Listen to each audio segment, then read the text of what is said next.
ನಮಸ್ಕಾರ ಸ್ನೇಹಿತರೆ, ಎಂದಿನಿಂದ 86 ವರ್ಷ ಈ 7 ರಾಶಿಯವರಿಗೆ ಸಂಪತ್ತಿಗೆ ಕೊರತೆ ಅನ್ನೋದೇ ಇರೋದಿಲ್ಲ. ಬೇಡ ಬೇಡ ಅಂದ್ರೂ ಕೂಡ ದುಡ್ಡು ಬರುತ್ತೆ. ಗಣೇಶನ ಕೃಪಾಶೀರ್ವಾದ ಇವರಿಗೆ ಸಿಗಲಿದೆ. ಹಾಗಾದ್ರೆ ಆ ಅದೃಷ್ಟವಂತ ರಾಶಿಗಳು ಯಾವುವು, ಅವುಗಳಿಗೆ ಏನೆಲ್ಲ ಲಾಭ ಸಿಗುತ್ತೆ ನೋಡೋಣ.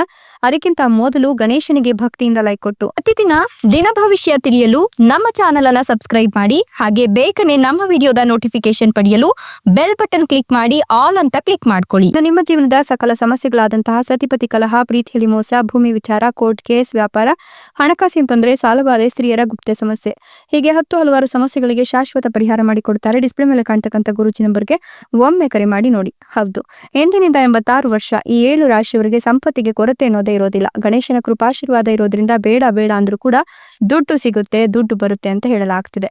ಉದ್ಯೋಗಕ್ಕಾಗಿ ಹುಡುಕಾಡ್ತಿದ್ದಂತಹ ನಿಮ್ಮ ಹುಡುಕಾಟ ಈ ಸಂದರ್ಭದಲ್ಲಿ ಪೂರ್ಣಗೊಳ್ಳುತ್ತೆ. ನೀವು ಇಷ್ಟಪಟ್ಟಂತಹ ಕೆಲಸ ನಿಮ್ಮ ಕೈ ಸೇರುತ್ತೆ. ನೀವು ಇಷ್ಟು ದಿನ ಯಾವುದೇ ರೀತಿಯ ಸಮಸ್ಯೆಗಳಿಗೆ ಸಿಲುಕು ಹಾಕೊಂಡಿದ್ರು ಕೂಡ ಆ ಸಮಸ್ಯೆಗಳಿಂದ ಪರಿಪೂರ್ಣ ಪರಿಹಾರವನ್ನು ಪಡ್ಕೊಳ್ತೀರಾ. ಇಷ್ಟು ದಿನ ನೆನೆಗುದಿಗೆ ಬಿದ್ದಿದ್ದಂತಹ ಯೋಜನೆಗಳು ಪುನಃ ಕಾರ್ಯರೂಪಕ್ಕೆ ಬರುತ್ತೆ. ಆ ಯೋಜನೆಗಳನ್ನ ಯಶಸ್ವಿಯಾಗಿ ನೀವು ಪೂರ್ಣಗೊಳಿಸ್ತೀರಾ. ಇನ್ನು ಈ ಸಂದರ್ಭದಲ್ಲಿ ನೀವು ಏನ್ ಅಂದ್ಕೊಳ್ತೀರಲ್ಲ, ಆ ರೀತಿ ಜೀವನ ನಡೆಸಲಿಕ್ಕೆ ಎಲ್ಲಾ ರೀತಿಯ ಶುಭ ಫಲಿತಾಂಶಗಳು ನಿಮ್ಮ ಜೀವನದಲ್ಲಿ ನಡೀತಾ ಹೋಗುತ್ತೆ. ನೀವು ಯಾರನ್ನು ಕೂಡ ಕುರುಡರಾಗಿ ನಂಬಕ್ ಹೋಗ್ಬೇಡಿ. ಸ್ವಲ್ಪ ಹೆಚ್ಚುವರಿ ಹಣವನ್ನ ನೀವು ಖರ್ಚು ಮಾಡ್ತೀರಾ. ಕೆಲಸದಲ್ಲಿ ಸಹಾಯವನ್ನ ಕೇಳಬೇಕಾಗಿ ಬರಬಹುದು. ಆದುದರಿಂದ ಯಾರಾದ್ರೂ ಕೆಲಸದಲ್ಲಿ ಸಹಾಯವನ್ನ ಕೇಳಿದ್ರೆ ಅವರಿಗೆ ಪ್ರೋತ್ಸಾಹ ನೀಡೋದನ್ನ ಕಲಿಯಿರಿ. ಕಠಿಣ ಆರ್ಥಿಕ ಪರಿಸ್ಥಿತಿ ಬದಲಾಗುತ್ತೆ. ನಿಮ್ಗೆ ಪ್ರಯೋಜನವಾಗಬಹುದಂತ ಒಂದಷ್ಟು ಬದಲಾವಣೆಗಳು, ಬೆಳವಣಿಗೆಗಳು ಆಗುತ್ತೆ. ನಿಮ್ಮ ಕೆಲಸವನ್ನ ಪೂರ್ಣಗೊಳಿಸಲು ನಿಮ್ಮ ಸೃಜನಶೀಲತೆಯನ್ನ ಬಳಸ್ಕೊಳ್ತೀರಾ. ಸಮಸ್ಯೆಗಳು ವಿಭಿನ್ನವಾಗಿ ಪರಿಹಾರವಾಗುತ್ತೆ. ನೀವು ಅಗತ್ಯಗಳನ್ನ ತ್ಯಾಗ ಮಾಡೋದು ಸ್ವಾಭಾವಿಕವಾಗಿ ನಿಮ್ಮ ಸಂಗಾತಿಗೋಸ್ಕರ ಬರುತ್ತೆ. ಹೀಗಾಗಿ ಅದಕ್ಕೋಸ್ಕರ ಅಸಮಾಧಾನ ಮಾಡ್ಕೊಳಕ್ ಹೋಗ್ಬೇಡಿ. ಇದು ನಿಮ್ಗೆ ದೊಡ್ಡ ತೃಪ್ತಿಯನ್ನ ನೀಡುತ್ತೆ. ಯೋಗ್ಯವಾದ ಕಾರಣವನ್ನ ಕಂಡುಕೊಂಡ್ರೆ ಖಂಡಿತವಾಗಿಯೂ ಇತರರಿಗೆ ಸಹಾಯ ಮಾಡುವ ನಿಮ್ಮ ಗುಣ ಹೆಚ್ಚಿಗೆ ಆಗ್ತಾ ಹೋಗುತ್ತೆ. ಇನ್ನು ನೀವು ಸ್ವಲ್ಪ ಎಚ್ಚರಿಕೆಯಿಂದ ಗಾಡಿಗಳನ್ನ ಓಡಿಸ್ಬೇಕಾಗತ್ತೆ. ಅಂದ್ರೆ ವಾಹನ ಚಲಾಯಿಸುವಾಗ ಎಚ್ಚರಿಕೆ ಇರಲಿ. ಹಣದಿಂದ ಸ್ವಲ್ಪ ಆನಂದ ಸಿಗುತ್ತೆ. ಸ್ವಲ್ಪ ಹೆಚ್ಚುವರಿ ಸಹಾಯದ ಅಗತ್ಯ ಇರುವ ಯಾರಿಗಾದ್ರೂ ನೀವು ಹಣದ ಒಂದು ನೆರವನ್ನ ಕೊಡ್ತೀರಾ. ಇನ್ನು ಉತ್ತಮವಾಗಿ ನೀವು ಕಾರ್ಯನಿರ್ವಹಿಸುವ ತಂಡವನ್ನ ಕಟ್ಕೊಂಡಿರೋದ್ರಿಂದ ಹಣಕಾಸಿನ ಸಮಸ್ಯೆಗಳು ಬೇಗ ಬಗೆಹರಿಯುತ್ತೆ ಅಂತ ಹೇಳಬಹುದು. ಸಂಗಾತಿಯೊಂದಿಗಿನ ಮನಸ್ತಾಪಗಳು ದೂರವಾಗಿ ಇಬ್ಬರು ಕೂಡ ನೆಮ್ಮದಿಯ ನಿಟ್ಟುಸಿರನ್ನ ಬಿಡ್ತೀರಾ.